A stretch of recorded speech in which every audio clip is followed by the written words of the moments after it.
কয় লিটার লাগবে?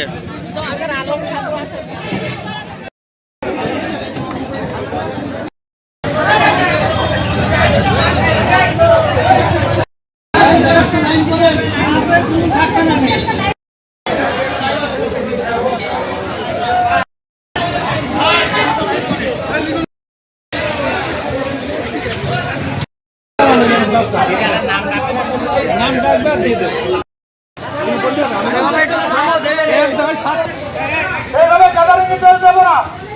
একজন সিরিয়ালে আসেন, তেল দিয়ে কাঠ দেখিয়ে তেল দিয়ে চলে যান। কাঠ বাদে তেল দেবো না, সিরিয়াল বাদে তেল দেবো না। যে আসেন কারণে দেবো না।